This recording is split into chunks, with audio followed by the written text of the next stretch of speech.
ہم کو ہے اپنی جان سے پیارا غم حسین۔ لا حول ولا قوة الا باللہ العلی العظیم۔ بسم اللہ الرحمن الرحیم۔ الحمد للہ رب العالمین والعاقبۃ للمتقین والجنۃ للموحدین والنار للعاصین والصلاۃ والسلام والتحیۃ والاکرام علی النبی الامی القرشی الہاشمی المدنی مولانا ابی القاسم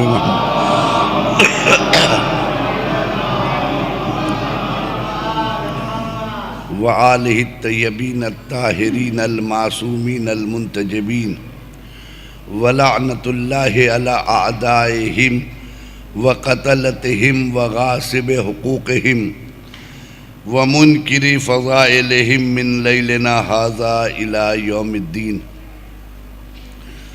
اما بعد فقد قال اللہ تبارک و تعالی فی کتابہ المبین وهو اصدق القائلین وقولہ الحق ومن الناس من یشری نفسہ ابتغاء مرضات اللہ واللہ رؤوف بالعباد۔ صلوات بر محمد وآلہ۔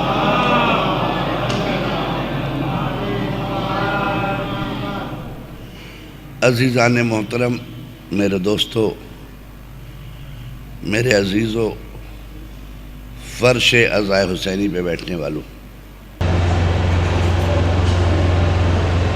جس آیہ کریمہ کی ہم نے تلاوت کی، مسلسل اس آیہ کریمہ کے ذیل کچھ نہ کچھ باتیں آپ لوگوں کی خدمت میں رکھ رہا ہوں۔ آج اسی سلسلے کی نویں کڑی ہے۔ فرمائشات تو بہت سارے ہیں ہمارے پاس، لیکن اگر ساری فرمائشوں کو پورا کیا جائے تو اب یہ کشرہ اور چاہیے۔ بڑا کریم ہے پروردگار عالم، جس قدر اس کی حمد و ثنا کی جائے وہ کم ہے۔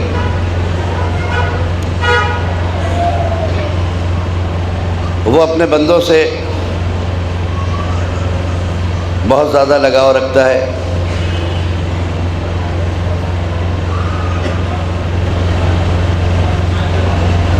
اتنی محبت کرتا ہے کہ بندے اس سے قریب ہوں نہ ہوں، یہ اس کی محبت ہے کہ وہ خود کو بندے سے قریب ہونے کا اعلان کرتا ہے کہ میں تمہاری شہ رگ سے بھی قریب ہوں، تم ہمارے قریب ہو نہ ہو، یہ ہماری محبت ہے کہ ہم تم سے قریب ہیں۔ جس قدر اس کی حمد و ثنا کرے، جس قدر اس کی تعریفیں کی جائے وہ کم ہے۔ اور بندہ اس وقت تک مکمل نہیں ہوتا جب تک اس میں بندگی پیدا نہ ہو۔ بندے کے معنی یہ ہوتے ہیں کہ جو اپنے آپ کو اپنے مالک کی طرف، اس کی ہر سانس کے لیے، اس کے ہر اقوال کے لیے، اس کے ہر جملے کے لیے خود کو تیار رکھے کہ مالک کیا حکم دے گا۔ بندہ کیا ہے؟ غلامی ہے۔ بندہ کیا ہے؟ بندے خدا کے مقصد کیا ہے کہ خدا کا مکمل تابع ہونا۔ بندگی کے معنی کیا ہے کہ خدا کے بتائے ہوئے اصولوں پر چلنا۔ آدمی تو بہت ہیں، اس میں کوئی شک نہیں ہے، صورتاً شکلاً، لیکن آدمیت کتنے اندر میں ہے یہ پتہ نہیں۔ ابن آدم ہونا اور ہے، آدمیت کا ہونا اور۔ اگر آدمیت پیدا ہو جائے تو یہی انسان ہر شے سے بلند ہو جاتا ہے، اور آدمیت ختم ہو جائے تو جانور سے بدتر ہوتا ہے۔ یہ بھی ایک قسم کا جانور ہے، انسان بھی ایک قسم کا جانور ہے، اسی لیے اس کو حیوان کہا گیا، انسان کو بھی حیوان کہا گیا، لیکن صرف ایک لفظ کے ساتھ الگ کر دیا گیا، حیوان ناطق، عقل رکھنے والا، بولنے والا جانور۔ لیکن دونوں میں بڑا فرق ہے، ہر جانور کو آپ پہچان لیں گے، اسے نہیں پہچان سکتے آپ۔ ہر جانور کو آپ پہچان لیں گے، بچہ بھی پہچان لے گا، لیکن اسے نہیں پہچان سکتے۔ اس کی ایک خوبی یہ ہے کہ اسے کسی نے آج تک پہچانا ہی نہیں۔ سامنے سے شیر آ رہا ہو، ایک بچہ فوراً کہہ دے گا پاپا شیر آ رہا ہے۔ بھالو آ رہا تو کہہ دے گا پاپا دیکھیے بھالو آ رہا ہے۔ ہاتھی آ رہا تو دیکھ کر کہہ دے گا دیکھیے ہاتھی آ رہا ہے نا؟ کیوں؟ اس لیے کہ یہ جانور جو ہیں اپنے مکھوٹے نہیں لگاتے اپنے چہرے پہ، جو ہیں وہ دکھائی دیتے ہیں۔ اس کے برعکس اگر ایک انسان آ رہا، آپ نہیں کہہ سکتے کہ مومن آ رہا ہے، کہ منافق آ رہا ہے، کہ کافر آ رہا ہے۔ ایک صلوات پڑھیں نا محمد و آل محمد میں۔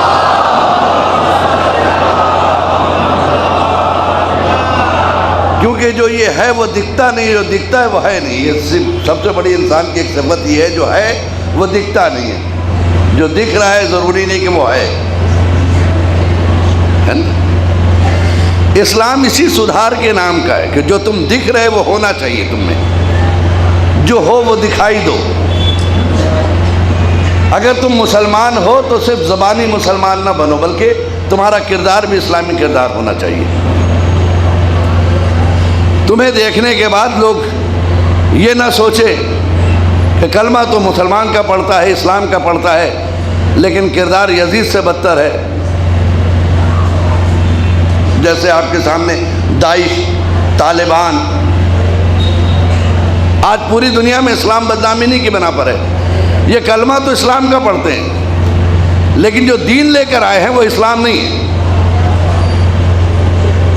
نتیجہ کیا ہوتا ہے کہ جن کے پاس دین اسلام نہیں ہے، پوری دنیا اسی کو مسلمان کہہ رہی تاکہ اسلام کو بدنام کر سکے۔ پوری دنیا آج امریکہ اس کو مسلمان کہتا، کہتے یہ دیکھیں مسلمان ہے۔ لگتا ہے آج یہ بجلی جو ہے آنکھ مچولی کھیلے گی، آپ مطمئن رہیے، اسی میں مجلس پڑھنا ہے۔ صلوات پڑھیں محمد والے۔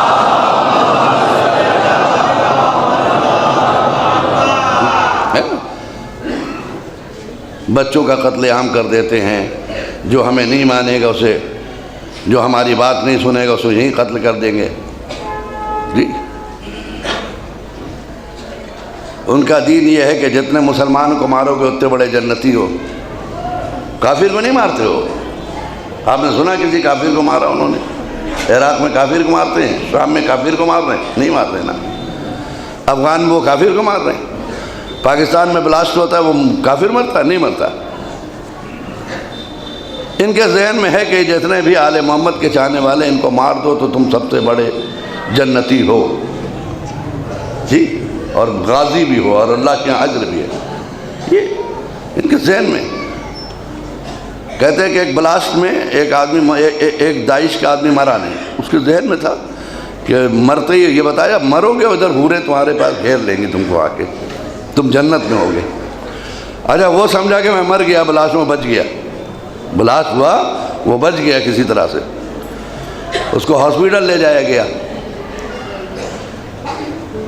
نرس نے انجیکشن دیا ہوش میں لانے کے لیے، دوا دی، تھوڑی دیر کے بعد نرس کھڑی تھی، اس کو ہوش آ گیا، وہ سمجھ رہا کہ میں جنت میں ہوں، کیونکہ وہ جنت کی جہت سے مرا تھا نا۔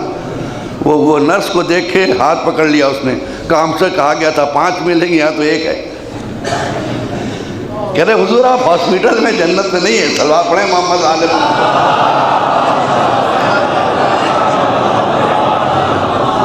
کیا یہ مکمل، معاف کیجئے، یہ مکمل ایک سازش ہے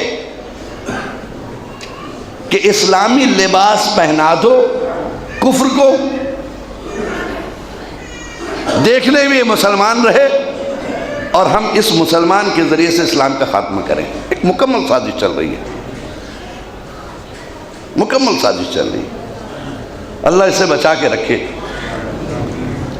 یقین مانیے اس طرح سے ایسی یہ سازش ہے کہ جس سازش کے بارے میں صرف مسلمان ہی محسوس کر سکتا ہے، جب تک مسلمان متحد نہیں ہوگا، اتحاد مسلمانوں میں پیدا نہیں ہوگا، تب تک یہ لوگ بے نقاب نہیں ہوں گے۔ ایک ہی راستہ ہے کہ مسلمان متحد ہو جائے۔ جب آپس میں اتحاد، یہی وجہ تھی کہ اللہ کے رسول نے سب سے پہلے اتحاد پیدا کرایا ہمارے درمیان میں، ٹھیک؟ اسی لیے مہاجر کو انصار کے ساتھ بھائی کا رشتہ لگایا تاکہ اختلاف پیدا نہ ہو۔ اس کا مطلب ہے تعصب لسانی بھی ہوتی ہے، علاقائی تعصب بھی ہوتا ہے۔ جو ہجرت کر کے آئے تھے وہ الگ تھے، جو وہاں موجود تھے وہ انصار تھے، تعصب پیدا ہو گیا۔ رسول نے محسوس کر لیا، کہا دونوں کو ملوا دو، بھائی بنا دو ایک دوسرے کا۔ تو جس طرح سے انصار اور آپ کے مہاجر ملے تھے، آج ضرورت ہے کہ مسلمان کا ہر سچا گروہ آپس میں مل جائے، جی۔ اور جب تک اس سے نہیں ملیں گے تب تک ابر قدرت سے آپ مقابلہ نہیں کر سکتے، سمجھ گئے؟ سب سے پہلے اپنے اندر کردار ہم پیدا کریں، جی۔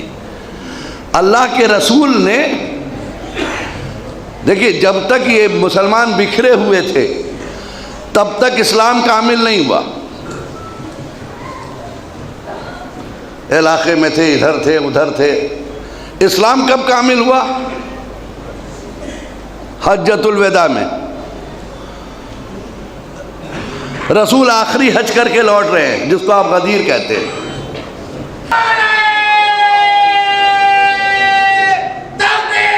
اللہ اکبر،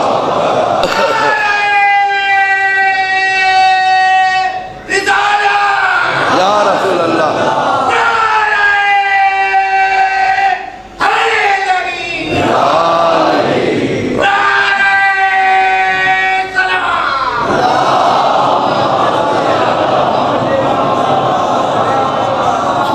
اور ہمارے میں جس کا مولا، علی اس کا مولا ہے۔ نبی نے یہ جملہ کہہ کے بتا دیا کہ اب ہم زبردستی نہیں کریں گے، جو سچ ہے وہ میں نے تمہارے سامنے پیش کر دیا، عمل کرنا نہ کرنا یہ تمہارا کام ہے۔ میں نے جو کہا نا کہ بہت سے لوگ غدیری ہیں، جب رسول نے کہا میں کیا تمہارے نفسوں پر حاکم ہوں، سب نے کہا ہاں، تو یہی کہا نا کہ میں جس کا حاکم ہوں، علی اس کا حاکم ہے، ٹھیک ہے۔ اب جس نے علی کو مولا بنایا ہے اپنا، وہ اپنے آپ کو چیک کرے، کیا اس کے دلوں پہ علی کی حکومت ہے یا صرف زبان پہ قصیدہ ہے؟ کیا اس کے جسم پر علی کی حکومت ہے یا صرف زبان پہ قصیدہ ہے؟ کیا وہ اپنے مولا کے کیریکٹر پر عمل کر رہا ہے؟ کیا وہ اپنے مولا کے سجدوں کی لاج رکھے ہوا ہے؟ کیا وہ اپنے مولا کے مطابق دشمن جو گالی بک رہا ہو اس سے کھانے کی دعوت پوچھ رہا ہے؟ نہیں۔ تو اس کا مطلب یہ زبانی مولا ہے، یہ زبانی غدیری ہے۔ اصلی غدیری وہ ہے جو اپنے مولا کو اپنے اندر سمو لے، ٹھیک۔ اب یہ علی کس کس کے مولا ہیں؟ تو یہ پتہ لگانے کے لیے آپ ڈھونڈ لیجئے رسول کس کس کے مولا تھے۔ رسول کس کس کے مولا تھے؟ اس کے علی مولا ہے۔ رسول آدم کے مولا، علی آدم کے مولا۔ رسول ابراہیم کے مولا، علی ابراہیم کے مولا۔ رسول نوح کے مولا، علی نوح کے مولا۔ رسول عیسیٰ کے مولا، علی عیسیٰ کے مولا۔ نبی قمبر کے مولا، علی قمبر کے مولا۔ مانو دو مولا، نہ مانو صلوات پڑھے محمد وآل محمد پہ۔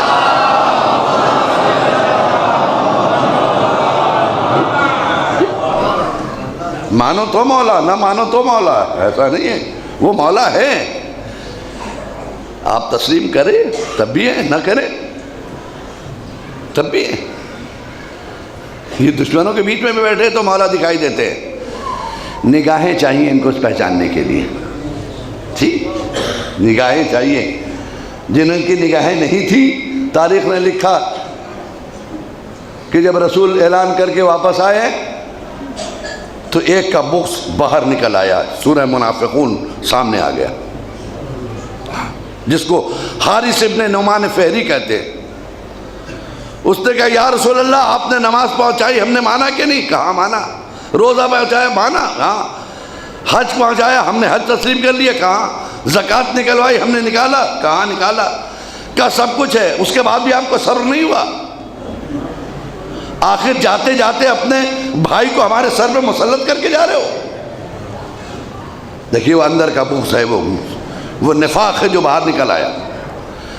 کہا یا رسول اللہ آپ سنیے، میں اپنی کیفیت بتا رہا ہوں، اگر یہ اعلان آپ نے کیا ہے اپنی طرف سے تو عذاب آپ پر آئے۔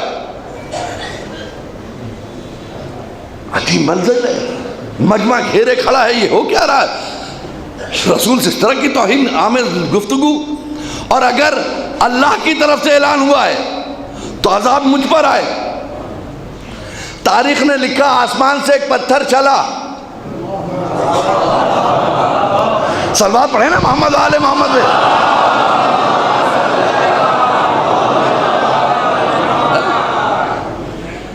آسمان سے ایک پتھر چلا، اس کے پر ٹپکا، وہ ایک دم بھوسا بن گیا ہے نا۔ یہ سب واقعہ آپ کا سنا ہوا، کوئی نئی بات نہیں پڑھ رہا ہوں، میں ایک گوشہ دے رہا ہوں آپ کو۔ یہ پتھر جو ہے پہلا پتھر ہے کیا آسمان سے آیا ہوا؟ نہیں، اس سے پہلے بھی پتھر آیا ہے۔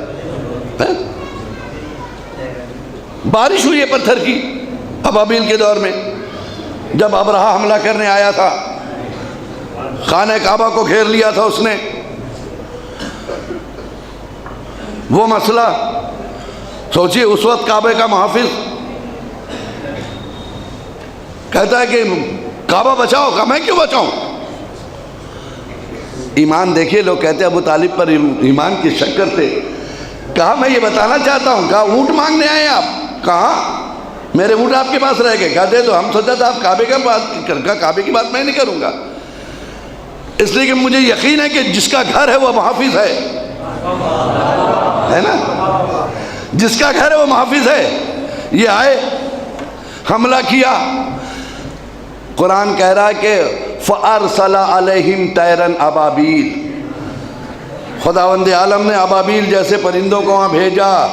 ترمیہم بحجارۃ من سجیل، وہ اپنی چونچوں میں چھوٹی چھوٹی کنکڑیاں اٹھا کے ٹپکاتے تھے۔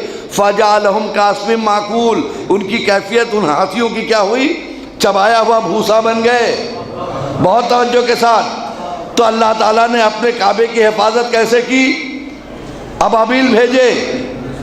میرے اللہ، جب تو نے کعبے کی حفاظت کی ہے، ابابیل بھیجا، لیکن جب آسمان سے رسول کا معاملہ آیا، پتھر آیا، تو کوئی ابابیل آسمان پہ نہ تھا۔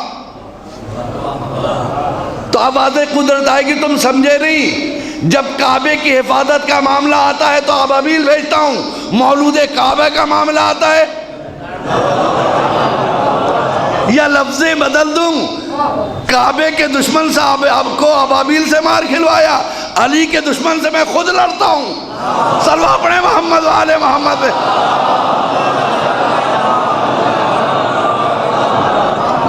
علی کے دشمن سے میں خود لڑتا ہوں۔ ہمارے اگر غدیر کے مولا کو ہم نے تسلیم کیا ہے، دیکھیے فَجَعَلَهُمْ كَعَصْفٍ مَّأْكُولٍ، چبایا اور بھوسا بنا دیا۔ کعبے کی حفاظت ہو رہی ہے، یہاں مولود کعبہ کا مسئلہ آیا تو خود مارا۔ کہا پہچانو یہ علی ہے، اس کے دشمن سے میں خود لڑوں گا۔ کم سے کم ایک سیمپل دکھا دیا تاکہ کوئی کل کو یہ نہ کہے کہ ہمیں نہیں معلوم تھا علی کی دشمنی کی سزا کیا ہے۔ تاریخ کے پنوں میں موجود ہے نا، کل کا مسلمان یہ نہ کہے کہ ہمیں نہیں معلوم علی کی اتنی عظمت تھی۔ بتا دیا علی کی یہ عظمت ہے، سن لو۔ یہ تو چبایا بھوسا یہاں ہے، محشر والا عذاب نہیں ابھی یہ۔ جب دنیا میں اتنے چہرے بگڑ جا رہے ہیں دشمنی سے، اب سوال یہ نہیں کہ مولا سب کے کام آئیں گے۔ مولا کا کون ہے؟ کس نے اپنے مولا کو حاکم مانا ہے؟ کس نے غدیر کا مولا مانا ہے؟ ہمارا کردار ابھی کیا ہے؟ کیا واقعی ہم علی کی حکومت ہمارے اوپر ہے؟ قصیدوں سے یہ نہیں پتہ چلے گا کہ ہم علی کے چاہنے والے ہیں، قصیدوں سے یہ نہیں پتہ چلے گا۔ قصیدہ تو ہمارے پنڈت جی بھی کہہ لیتے ہیں، جی، مولا کے فضائل میں بہت ساروں نے کہا ہے قصیدہ،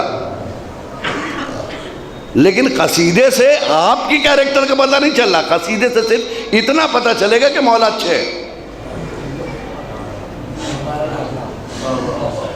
مولا اچھے ہیں یہ قصیدہ بتا رہا ہے، آپ اچھے ہیں اس قصیدے سے نہیں پتہ چل رہا ہے۔ آپ کب پتہ چلے گا آپ اچھے ہیں؟ جب آپ اس کردار کو اپنے یہاں جگہ دیجئے، ٹھیک ہے؟ صرف زبانی نہیں ہوگا کہ مسجد میں پہنچ جائیے، پہنچنے کے بعد سر جھکا کے آپ دیکھتے ہیں نماز ختم ہوتا ہے، زیادہ تر جگہوں پہ آپ دیکھیے گا یا صاحب الزمان یا ابن الحسن العسکری عجل علی ظہورک، بلا رہے بارے امام کو، ڈرتے نہیں بلا رہے، بتائیے، نہیں سوچتے آ جائیں گے تو کیا ہوگا؟ وہاں تو ٹائملی ہر کام ہوگا نا، وہ بلا رہا جو مجلس میں بھی رائٹ ٹائم نہیں پہنچتا ہے،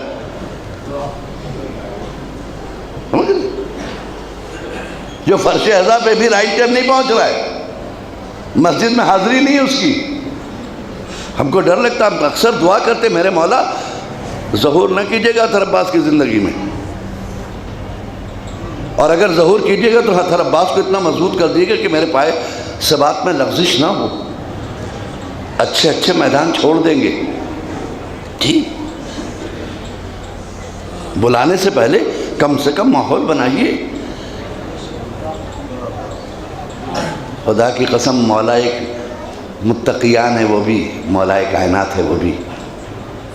ایک بات بتاؤں میں آپ کو، ہمارے آخری امام کو غیبت اچھی نہیں لگتی ہے۔ میرا امام تڑپ رہا ہے پردے میں، اچھا نہیں لگتا ہے۔ امام جو پردے میں ہیں ان کو پردہ پسند نہیں ہے، پردہ ان کی مجبوری ہے۔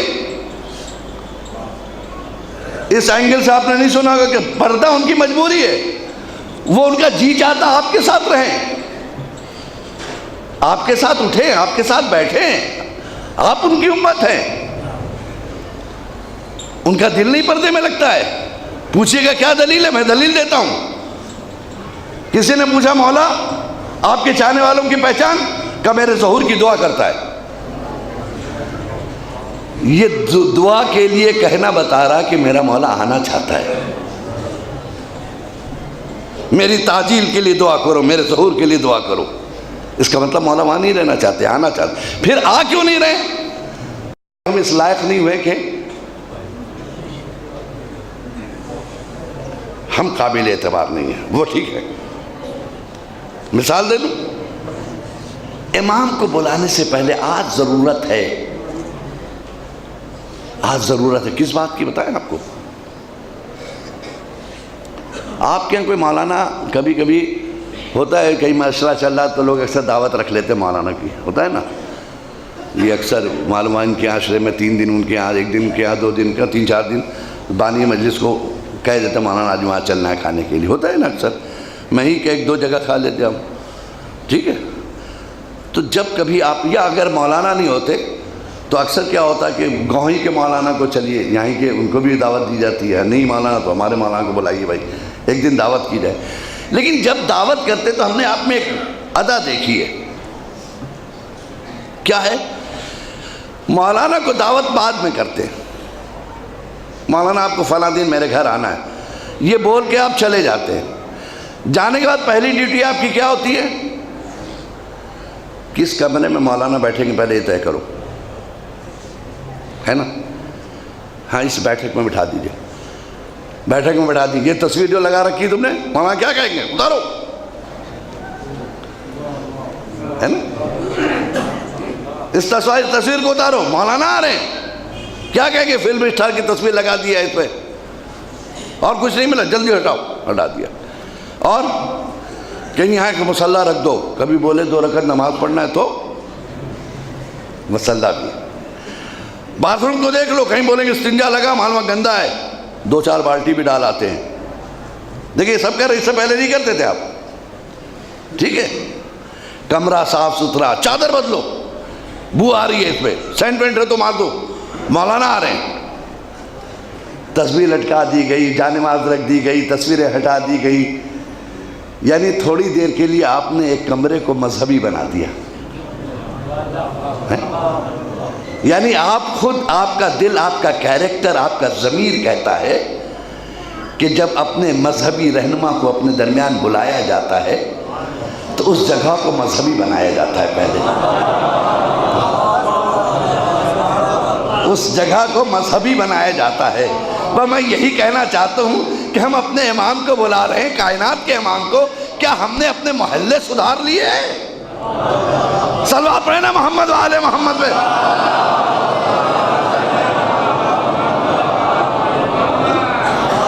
کیا ہم نے یہ ماحول بنا لیا اپنے یہاں کہ جو وقت کا امام ہے کہ کہیں بھی آئے پورا امروہہ تیار ہے، کہیں بھی آئے پورا کلکتہ تیار ہے؟ ایسا بنا ماحول نہیں بنا ہے ابھی ایسا ماحول. دیکھو تو کہاں جا رہے ہیں، کہیں وہ صاحب سخی دربار میں چلے گئے. اچھا حقانیوں میں نہیں آئے، گجری میں نہیں آئے، شفا پوتوں میں نہیں آئے. اس کا مطلب ابھی تک ہم نے اپنے مزاج کو مولا کے مطابق نہیں بنایا. اپنے مزاج کا مولا ڈھونڈ رہا ہوں کہ وہ کرے جو ہمارا جی چاہتا ہے، ہمارا محلہ چاہتا ہے.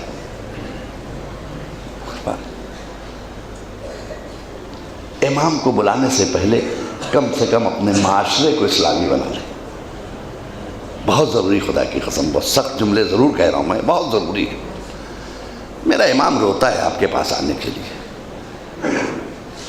کہتا ہے دعا کرو، لیکن ہم دعا تو کر رہے ہیں لیکن ماحول نہیں بنا رہے. ہم زبانی پکار تو رہے ہیں لیکن حالات اس طرح سے بنانے کے لیے تیار نہیں. کیوں؟ اس لیے کہ ہم الجھے پڑے ہیں، ہم آپسی اختلافات میں الجھے ہوئے ہیں.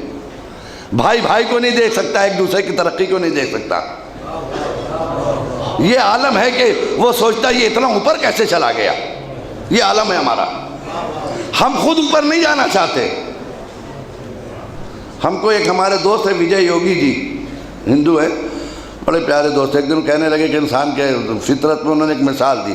کہنے ایک شخص تھا، تعصب کیا چیز، اس تعصب پہ بول رہے تھے. وہ ہمارے بڑے دوست ہیں، اکثر تقریروں میں ساتھ رہتے ہیں ہمارے. لکھنؤ بھی کل بجا صاحب کے پروگرام میں بھی آئے تھے وہ میرے ساتھ. تقریر کر رہے تھے، انہوں نے کہا کہ ایک شخص روز اپنے بھگوان سے دعا کرتا تھا. وہ اپنے بھگوان کی بات کر رہے تھے کہ بھگوان سے دعا کرتا تھا کہ بھگوان ہم کو امیر بنا دے، ہمیں امیر بنا دو، ایک دن آ کے دے دو. تو کہنے لگے ایک دن بھگوان پرکٹ ہو گئے، آ کے کہنے لگے سنو تم نے بڑی دعا کی ہے، جتنا مانگنا ہے آج مانگ لو، لیکن یہ سوچ کر مانگنا کہ تم کو جتنا دیں گے اس کا ڈبل پڑوسی کو دیں گے، یہ ہم نے طے کر لیا.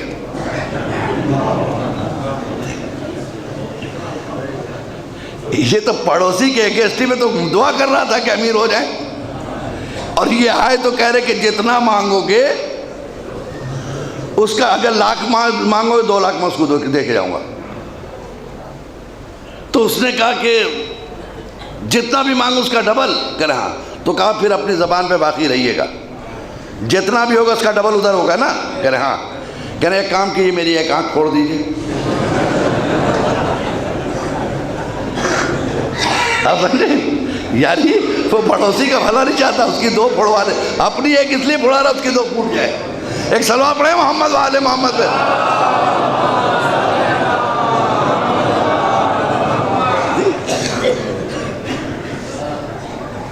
اس کا مطلب ہم حاکمیت اپنے پر علی کی حکمت کو وہ نہیں کیا ہے. جب تک ہم تعصب کی دنیا سے، حسد کی دنیا سے باہر نہیں نکلیں گے تب تک اسلام آپ کا گروتھ نہیں کرے گا، اسلام میں نشو و نمو پیدا نہیں ہوگی. سب سے پہلے تعصب کی اس چلن کو نکال کے پھینک دیجیے اندر سے. اللہ کے لیے جیے اور اللہ کے لیے مرنے کی سوچیے. نہ کسی کے امیر ہونے سے آپ غریب ہو جاتے ہیں، نہ کسی کے غریب ہونے سے آپ غریب ہو جاتے ہیں. آپ یہ دیکھیے کہ آپ کیا ہیں. کسی کی لمبی لکیر کو مٹانے کی کوشش مت کیجیے، بلکہ اس کے پاس اس سے لمبی ایک لکیر کھینچ کر بتائیے کہ تم یہاں تک پہنچ سکتے تو ہم یہاں جا سکتے ہیں. ٹھیک.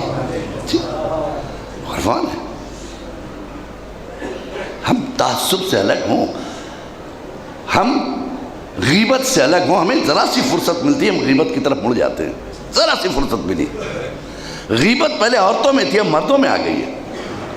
پہلے وہ فرصت میں بیٹھ کے غیبت یہ کرتے ہیں. جہاں بیٹھیں گے حقے چل رہے صاحب غیبت چلی، ان کا کیا حال ہے، ان کا کیا حال ہے. دیکھیے گا بڑے بڑے گھروں میں یہ معلوم پوری محفل غیبتوں کی جمی ہوئی. صاحب حقہ بھی چل رہا، غیبت ہے، ان کا کیا ہوا، ان کا کیس خراب ہو گیا. ہو نہیں تھا، لیجیے صاحب کیس اس کا خراب ہوا، یہ خوش ہو رہے یہاں بیٹھ کے. ہوتا ہے غیبت، چغل خوری ادھر کی ادھر، ان کی برائی ان کو بیان کرنا. بہت سو کی عادت ہوتی ہے. ایک صاحب کہتے ہیں اتنے پرفیکٹ، وہ بہت مضبوط آدمی تھے، وہ غیبت کرتے تھے اس انداز میں کہ جب کسی کے پاس جاتے تھے کہ سنیے ایک بات کہوں، صرف آپ سے کہہ رہا ہوں. اور یہ کہہ کے اس کو ساری بات کہتے تھے. اس کے بعد پورے محلے میں یہی کہتے تھے. سب کو معلوم ہے کوئی نام ان کا نہیں لیتا تھا، کیونکہ یہ کہتے تھے صرف آپ کو بیان کیا اور کسی سے نہیں کہا ہے. ایک دن کھل گئی بات تو کرنے کے کہیں ایسا تو نہیں کہ جس نے آپ سے کہا ہے اس نے شرط لگائی ہے. کہاں میں تو یہ شرط لگائی، میں نام نہیں بتاؤں گا. فرمان ہے غیبت یقین مانیے علاقوں کو تباہ کر دیتی ہے، ایمان کو تباہ کر دیتی ہے. جہنم کا ایک راستہ ہے غیبت. بہت سخت سزا ہے غیبت کی. ایک چغل خور جناب موسیٰ علیہ السلام کے دور میں رہتا تھا. صلوات پڑھیں محمد علیہ محمد.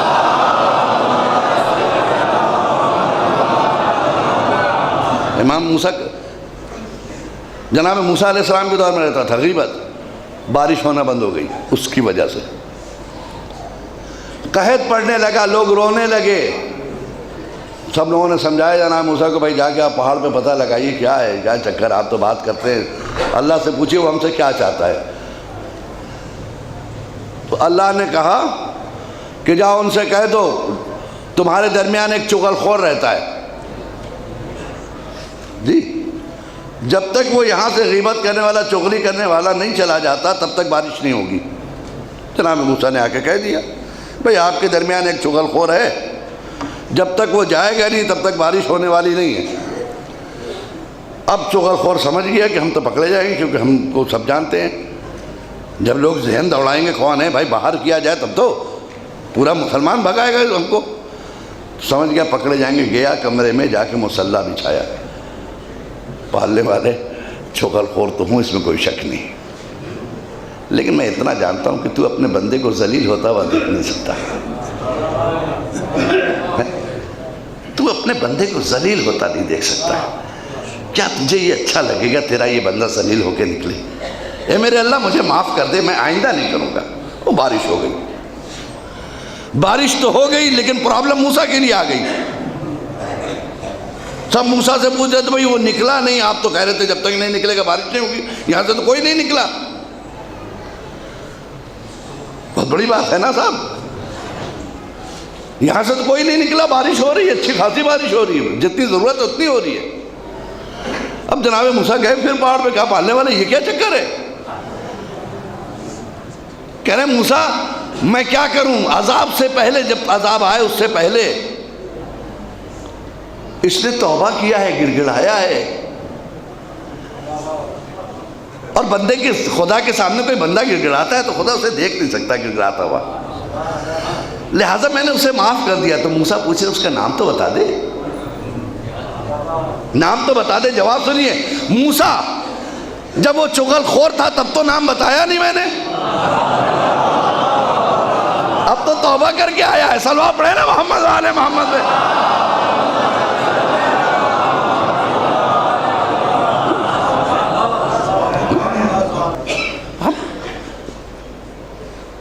اگر سچے مومن ہیں تو ہمیں اپنے معاشرے میں ایمان کو جگہ دینی ہوگی. اگر غدیری ہے تو ہمارے معاشرے میں غدیر آنا ہوگا. اگر مولا کے چاہنے والے ہیں تو غلامی کا شرف حاصل کرنے کے لیے پروف کرنا ہوگا کہ آپ مولا کے غلام ہیں. ایک غلام مولا کا تھا ایران میں. میں کبھی سوچتا تھا کہ مولا، میں نے کتابوں میں یہ پڑھا ہے کہ جب آپ آئیے گا تو 40 آپ کے پاس ذوالفقار ہوگی، ذوالفقار سے آپ جنگ کریں گے، جس کا معجزہ یہ کہ 40 گز دور تک کی مار کرتی ہے وہ. لیکن مولا ہم کیا بتائیں، پرابلم یہ ہے کہ کہ یہ ہم واقعہ کسی کے سامنے پڑھتے نہیں. کہنے کیوں؟ اس لیے کہ آپ کے پاس جو ذوالفقار ہے وہ اس دور میں فیل ہے. اس لیے کہ آج ایٹونومک دور ہے. آج انسان بٹن دباتا ہے تو ایک ملک ختم ہو جائے گا. آج میزائل کا زمانہ ہے, آج راکٹ کا زمانہ ہے. ہم کیسے مانے مولا کہ آپ تلوار سے حکومت کریں گے؟ میں سوچتا تھا عزیزو, ہاؤ پاسبل. یہ سوچتا بھائی کمزور ہونا, ایمان کمزور ہے. ہاؤ پاسبل, کیسے ممکن ہے کہ وقت کا امام اس دور میں تلوار لے کے امریکہ کو جھکا دے, لنڈن کو جھکا دے, جرمن کو جھکا دے, سپر پاور کو سجدہ کرا دے, ہے نا؟ عقل میں بات نہیں آتی تھی. میں پریشان تھا, مولا میری مدد کیجئے. ہم آپ کی تلوار کے معجزے کو دیکھنا چاہتے ہیں, آپ کی حکومت ہوگی کیسے؟ ابھی میں یہ سوچ رہا تھا کہ انہوں نے ایک غلام کو بھیجا جس کا نام خمینی تھا.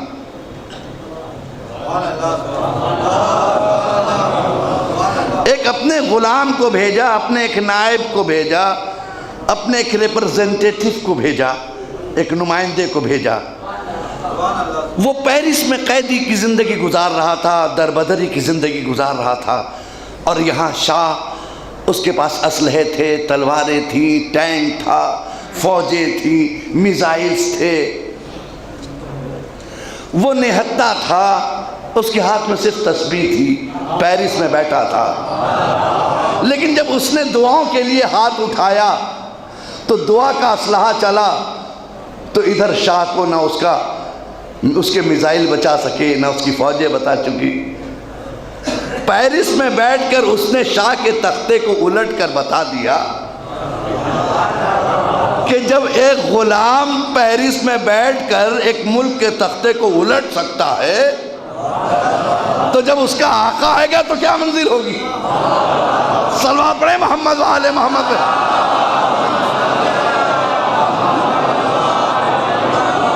یہ مرجعیت کی طاقت ہے, خدا کی قسم. کہ آج دنیا گھبرائی ہوئی ہے کہ جب مرجع ایسا ہے تو اس کا امام کیسا ہوگا. جی مرجع کی طاقت, اسی طاقت نے لوگوں کو گھبرا دیا ہے, گھبرائے ہوئے ہیں. جی کہا یہ بہت بڑی طاقت ہے ان کے پاس مرجعیت. اس کے بعد کیا کیا؟ بہت توجہ کے ساتھ. امریکہ نے دیکھا کہ ان کے مرجع میں اتنی طاقت ہوتی ہے کہ اگر آواز دے کہ سب لوگ گھر سے باہر نکلو تو بچہ سڑک پہ ہوتا ہے, جبکہ مرجع یہاں نہیں, کمانڈ نہیں کر رہا ہے, وہ کہیں اور بیٹھا ہوا ہے, پیرس میں بیٹھا ہوا ہے, انقلاب یہاں آ رہا ہے. ہر گھر سے بچے نکل گئے تھے, اسے بھاگنے کا راستہ نہیں ملا, اس طرح شاہ بھاگا. لہذا وہیں سے مرجعیت کی دشمنی چلی. کہا ان کے 100 کو نہ مارو, ان کے ایک مرجع کو مار دو. لہذا اب اگر کہیں آپ یہ سنیں گے کسی منافق کے منہ سے, مومن تو اس کو میں نہیں کہوں گا, کہ صاحب مرجع ورجع کیا ہوتا ہے, تقلید وقلید کیا ہوتی ہے, تو سمجھ لیجئے کہ وہ نہیں بول رہا ہے. جی کہیں بھی اگر مرجعیت کی مخالفت, تقلید کی مخالفت, تو سمجھ لیجئے کہیں اور سے آواز آ رہی ہے. جی اس لیے کہ مرجع اس طاقت کو کہتے ہیں. صرف ابھی آپ کو یاد ہوگا آیت اللہ شیستانی نے اعلان کیا, جب داعش نے کہا کہ عراق کے اندر میں دیکھیں آپ کی چہلم میں کتنے لوگ آ جاتے ہیں, ڈرا دیا تھا اس نے, ہم دھماکے کریں گے. تو شیستانی صاحب نے کہا کہ ویزا فیس فری, صرف $1 یا $1 کر کے دے دینا تاکہ انٹری ہو جائے کہ تم آئے ہو. تو گلی کوچے میں اتنے چلے گئے عراق کے اندر کہ داعش کا پتہ ہی نہیں کہاں غائب ہو گیا. تو دنیا نے دیکھا مرجعیت کی طاقت کیا ہے. یاد رکھیے گا جب اسلام پر وقت پڑا ہے, اسلام کو یا علی نے بچایا ہے یا علی والوں نے بچایا ہے. جب عزت رسول کا سوال آیا ہے, محافظت علی نے کی ہے یہ علی والوں نے کی ہے. تاریخ اٹھا کے پڑھیے. عمر ابن عبدود نے چیلنج کیا تھا اگر علی نہ آتے تو عزت کا معاملہ تھا. عزت بچائی. شب ہجرت عزت بچائی. خیبر میں مرہب کے مقابلے میں عزت بچائی. ورنہ بھاگنے والے تو بہت تھے. یا علی والے. بہت زمانے کے بعد ایک مرتبہ دشمن اسلام نے سوچا کہ وہ علی کا دور تھا جب اللہ کے حبیب کی برائی نہیں سن سکتے تھے. اب اتنے سال گزر گئے, چلو ٹرائی کر کے دیکھتے ہیں, کتاب لکھ کر دیکھتے ہیں, شاید مسلمان سو گیا ہوگا. لیکن سیٹینک ورسز لکھنے والے کو یہ پتہ نہیں تھا مسلمان تو سو سکتا ہے, اہل ایمان سوتے نہیں. مسلمان تو سو سکتا ہے, اہل ایمان سوتے نہیں. مومن سوتا نہیں, اس لیے کہ امیر المومنین کبھی نہیں سویا, اور اگر سویا تو نبی کی زندگی بچانے کے لیے سویا. اس نے سیٹینک ورسز کتاب نہیں, فور ٹیسٹنگ. اور آگے بڑھتا, ٹیسٹ کے لیے کتاب لکھی ہے آیت شیطانی. ادھر وقت کا حبیب ابن مظاہر تھا جسے آیت اللہ العظمیٰ امام خمینی رحمۃ اللہ علیہ کہتے ہیں. اس نے کہا میں بوڑھا ضرور ہو گیا ہوں, میرے بازو میں طاقت نہیں, لیکن میری قلم میں طاقت ہے. اس نے ایک کاغذ پہ اتنا ہی لکھا کہ سلمان رشدی قابل قتل ہے. بس اتنا ہی لکھا اور کچھ نہیں. جیسے یہ میسج باہر آیا کہ قابل قتل ہے, یورپ کی دنیا میں بھونچال آ گیا. سب نے کہا رشدی کو چھپاؤ, رشدی کو چھپاؤ. ارے چھپاؤ کیوں بھائی؟ کہاں یورپ, کہاں رشدی, کہاں ایران؟ ہوائی جہاز سے بھی جائیں تو 12-15 گھنٹے کی فلائٹ ہے. یہ چھپاؤ کیوں بھائی؟ چھپایا کب جاتا ہے؟ خوف کے وقت میں چھپایا جاتا ہے. امام خمینی کی ایک آواز پہ چھپ جانا یہ بتا رہا ہے کہ سپر پاور تم نہیں کوئی اور ہے. صلوات پڑھے محمد آل محمد پہ.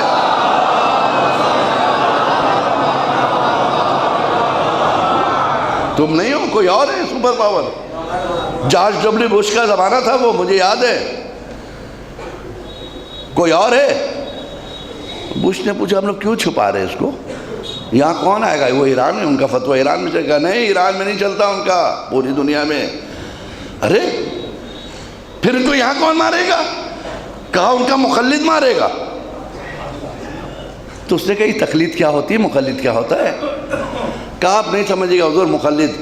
مقلد کا مطلب جو ان کے فالوور ہیں, جو ان کے بتائے ہوئے شریعت پہ چلتے ہیں, جو ان کے سے دین لیتے ہیں, جو ان سے اپنے مسائل کو حل کراتے ہیں, وہ ان کے مقلد ہوتے ہیں.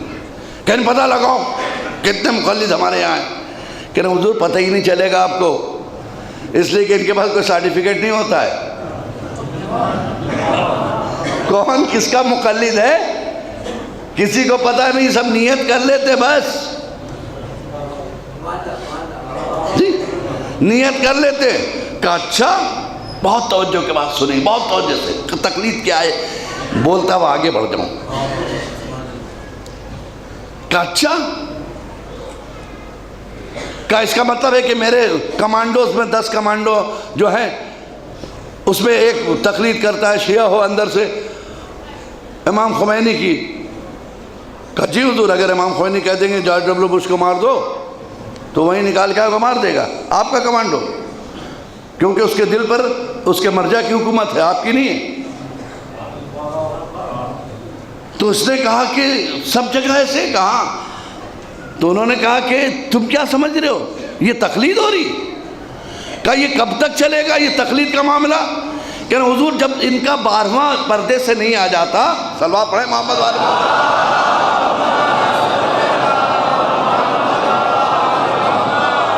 جب تک ان کا 12واں پردے سے نہیں آ جاتا تب تک یہ تقلید چلے گی. جس دن وہ آ جائیں گے یہ جتنے مقلدین کو لے کے ہر مرجع ان سے مل جائے گا جا کے.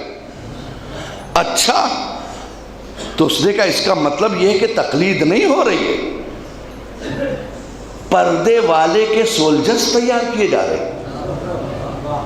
اس کا مطلب ہے کہ جب وہ ظہور کریں گے، آواز دیں گے، تو افریقہ کے جنگلوں سے نکلے گا، ہمارے شہروں سے نکلے گا، وائٹ ہاؤس سے نکلے گا، ہمیں پتہ نہیں، اور ان کی فوج تیار ہے۔ اب آپ سمجھ گئے تقلید نہیں بلکہ ہر مقلد امام زمانہ کا ایک فوجی ہے۔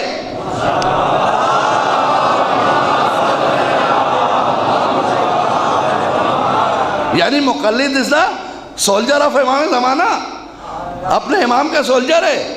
بس اس نے کہا کہ اس کا مطلب یہ ہوا، اور امام آئیں گے تو یہودیت کو ختم کر دیں گے۔ اس کا مطلب ہم غافل بیٹھے ہوئے ہیں، ان کی فوج تیار ہو رہی ہے، وہ پردے میں ہے تو کیا کام ہو رہا ہے؟ یہ دین کو جوڑے ہوئے مر جا، یہ ان کو بہکنے نہیں دیتے۔ تو کافر اس نے بلینز ڈالر پاس کیے، کہا کہ لوگوں کو پیسہ دے کے یہ سمجھاؤ ان کے مقررین کو کہ مرجعیت کی ضرورت نہیں ہے ابھی، جب اس قوم کو مرجع سے الگ کر دے گے یہ قوم لاوارث ہو جائے گی۔ لہذا بلینز ڈالر خرچ کیے گئے کہ جا کر ممبروں سے بولو کہ کیا ضرورت ہے مرجع کی۔ اب اگر کہیں کوئی ممبر سے مرجع کے خلاف بولتا ہوا دکھ جائے تو سمجھنا مولوی نہیں بول رہا ہے، امریکن ڈالر بول رہا ہے۔ صلوات پڑھے محمد وآل محمد پہ۔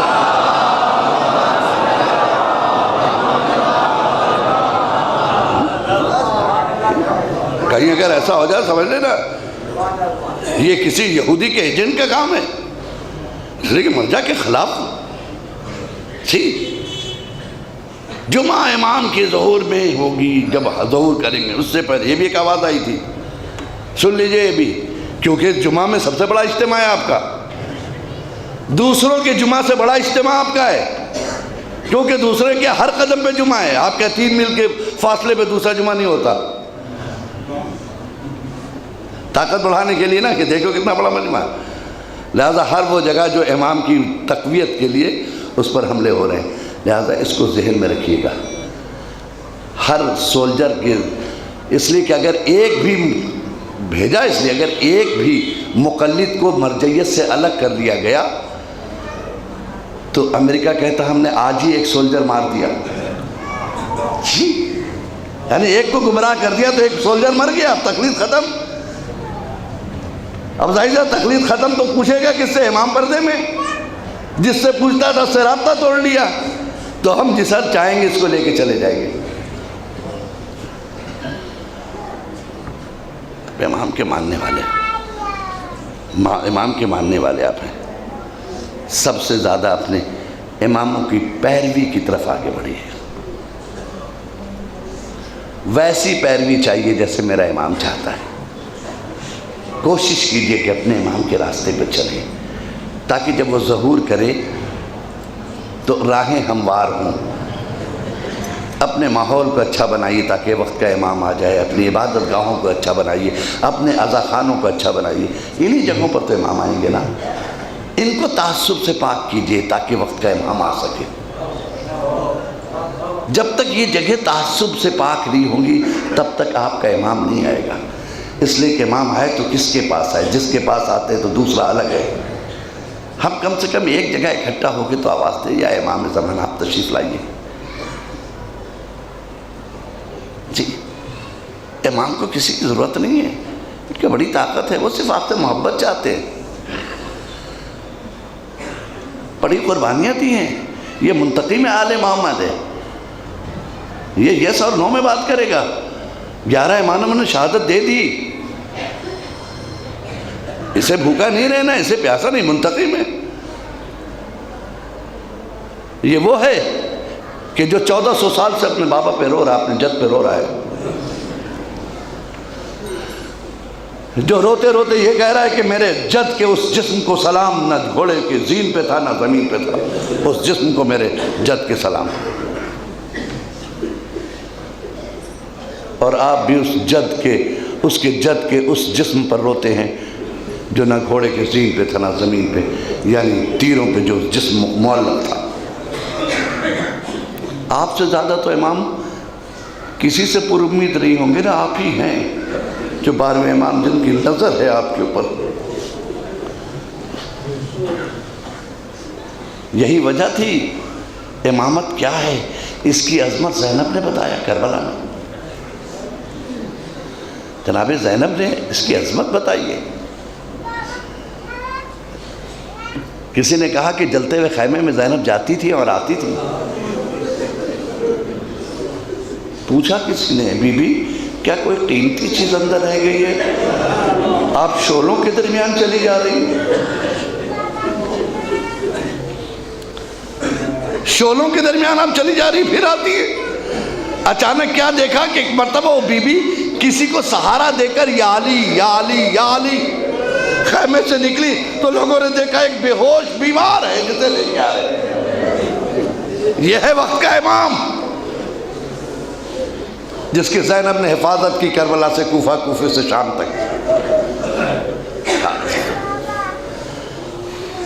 ہمیں اپنی بچیوں کو سکینہ کا درس دینا چاہیے، اپنی بہنوں کو زینب کو درس دینا چاہیے کہ کنیزی سیکھے تو زینب سے، بچیاں کنیز بنے تو سکینہ کی کنیز.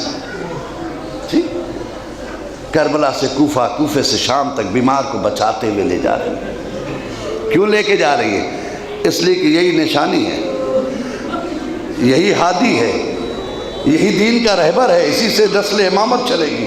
زینب نے پوری طاقت خود تازیانے کھاتی تھی، کوشش کرتی تھی بیمار کو کوئی تازیانہ نہ مارے. زینب خود تازیانے کھا لیتی تھی، سکینہ کو نہیں لگنے دیتی تھی. ایک طرف بھائی کی امانت، اللہ اکبر، سکینہ کی بھی حفاظت، حسین کے بیٹے کی بھی حفاظت، حسین کی بیٹی کی بھی حفاظت. کتنا زخم زینب کو لگا تھا مجھے نہیں معلوم. عزیزوں میں سوچتا تھا کہ زینب کی پیٹھ پہ کتنے تازیانے لگے تھے، مجھے نہیں، لیکن اس کا اندازہ اتنے ہی لگے تھے تازیانے کہ زینب نے ایک فقرہ کہا تھا نا جب مدینے پہنچی تھی کہ سب کو ہٹاؤ، ہم نانا کو ایک نشانی دکھائیں گے.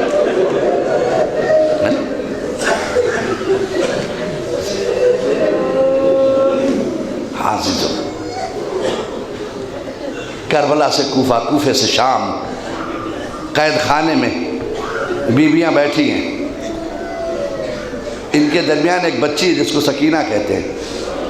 مجھے سکینہ پہ زیادہ ترس اس لیے آتا ہے کہ پورے قیدیوں میں کسی کو اس بات کی خواہش نہیں تھی کہ ہم مدینے جائیں گے. نہ جانے یہ بچی مدینے کے لیے کیوں تڑپتی تھی. ایسا لگتا تھا اس بچی کو احساس ہو گیا تھا کہ اب میری بہن صغرا مجھے نہیں ملے گی. بار بار یہ بچی کسی نہ کسی بہانے سے مدینہ کو یاد کر لیتی تھی اور کہتی تھی پھوپھی اماں مدینہ کب جائیں گے. اکثر شام کو جان بوجھ کر، چونکہ مدینے کو یاد کرنا ہے نا، سکینہ زندان کے دروازے پہ بیٹھتی تھی. شام ہو گئی، پرندے واپس جا رہے، آہستہ آہستہ جلدی سے آواز دیتی تھی پھوپھی اماں جلدی آئیے. پھوپھی اماں یہ بتائیے پرندے کہاں جا رہے ہیں؟ کہا بیٹی اپنے گھروں کو جا رہے ہیں. پھر چہرہ دیکھتی تھی پھوپھی اماں ہم اپنے گھر نہیں جائیں گے.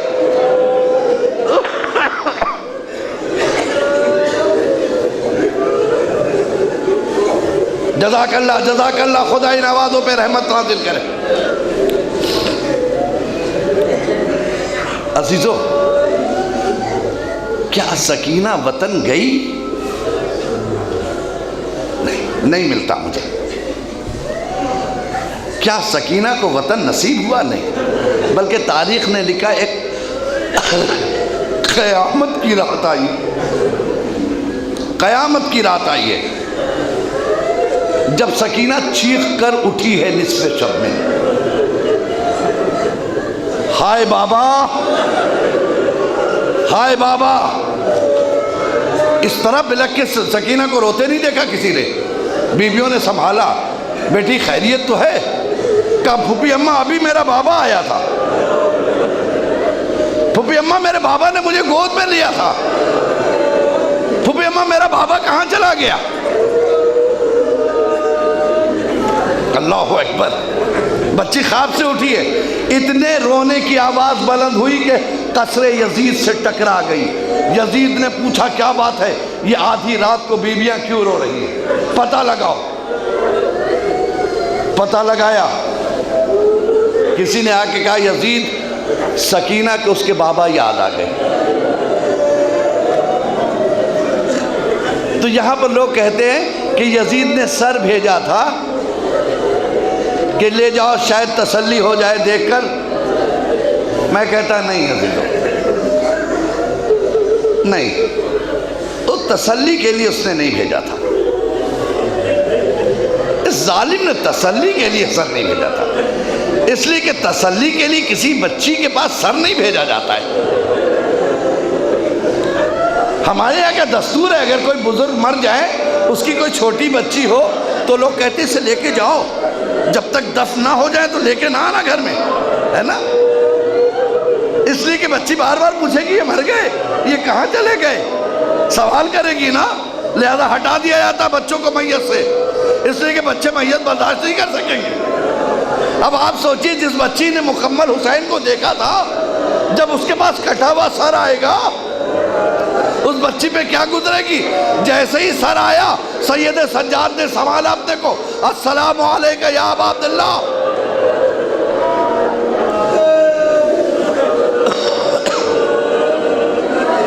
سر لیا، سینے سے لگایا، سکینہ کی طرف مڑے، میری بہن سکینہ لو تمہارے بابا آ گئے۔ عزیزو اب سوچئے سکینہ پہ کیا گزری۔ تاریخ نے لکھا سکینہ روتے روتے سکینہ نے حسین کے رخسار پہ اپنے رخسار رکھ دیے، بیویاں سمجھی سو گئی، سب نے کہا رہنے تو سکینہ سو گئی۔ اذان صبح آئی، اللہ اکبر کی صدا گونجی، رباب نے چاہا سکینہ کا بازو پکڑ کے اٹھائے، بیٹی اذان ہو رہی ہے، بس جیسے بازو پکڑا چیخ کر پیچھے ہٹی، ہائے سکینہ۔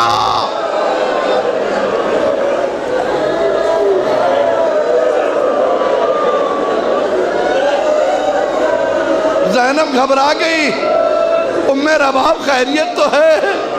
کہا جلدی آئیے سکینہ مر گئی۔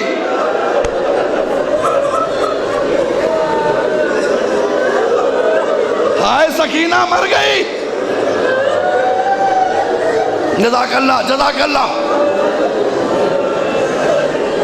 جزاک اللہ خیر الجزا۔ خدا کبھی تمہیں غم نہ دے، کبھی کوئی مصیبت نہ دے، ہر مصیبت سے تم دور رہو، اگر کوئی غم ہو تو حسین ابن علی کا غم ہو، بس ہماری دعا۔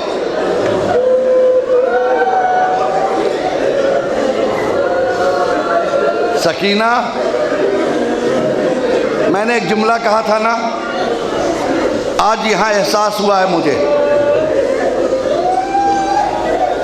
یزید نے کہا غسل و کفن کا انتظام کیا جائے، اکیلی قید خانے میں بچی ہے، سن لیجیے۔ غسل دینے کے لیے سکینہ کو آمادہ کیا گیا۔ میں نے ایک جملہ کہا تھا کہ کیا وجہ تھی، زینب کو کتنے زخم لگے مجھے پتہ نہیں،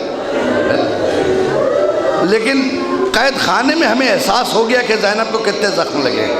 سنیے گا، جیسے ہی جناب زینب نے چاہا سکینہ کا کرتا اتارے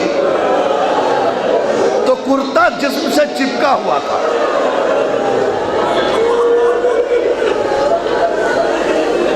کرتا جسم سے چپکا، یعنی سکینہ کو اتنے تازیانے لگے تھے کہ کرتا جسم سے چپک گیا تھا۔ اب یہ بیبیاں رخصت ہو رہی ہیں، رخصت ہو رہی ہیں، اماریاں سج گئی، اماریاں سج گئی، اہتمام ہو گیا، بیبیاں اماریوں پہ بیٹھ گئی۔ زینب کو خیال آیا بیبیوں کو شمار کر لیا جائے، سب بیٹھ گئی یا نہیں؟ اماری کا ایک ایک پردہ اٹھاتی ہیں، نام لے کے پوچھتی ہیں، ام لیلہ سوار ہو گئی نا، ام کلثوم تم سوار ہو گئی نا، ماں کی کنیز فضہ آپ سوار ہو گئی نا۔ ایک اماری کا پردہ اٹھایا تو اس میں ایک بی بی نہیں تھی، غور کیا تو دیکھا رباب ہماری میں نہیں، رباب ہماری میں نہیں۔ زینب کا دل بے چین ہو گیا، بھیا کی امانت، بھابھی رباب کہاں ہو؟ قافلہ جا رہا ہے، کہیں رباب دکھائی نہیں دیتی۔ اتنے میں زینب نے محسوس کیا دور زندان سے کسی بی بی کی رونے کی آواز آ رہی ہے، دور زندان سے کسی بی بی کے رونے کی آواز آ رہی ہے۔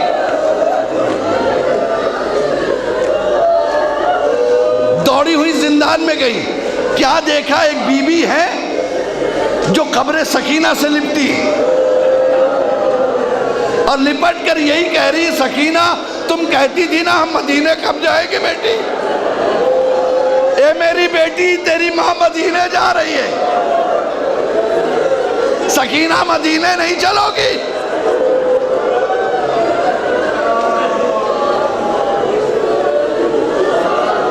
سکینہ مدینے نہیں چلو گی؟ رباب،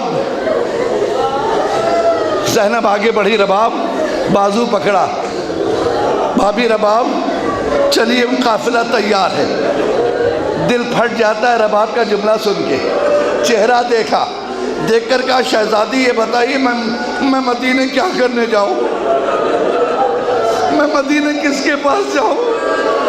جب میں مدینے سے چلی تھی میرے پاس 2 امانتیں تھی، میرا اصغر کربلا میں سو گیا، میری سکینہ قید شام میں، اے زینب، ارے میری مانگ بھی اجڑ گئی، میری گود بھی اجڑ گئی، ارے رباب جائے تمہیں سیعلم الذین آمنوا ای منقلبین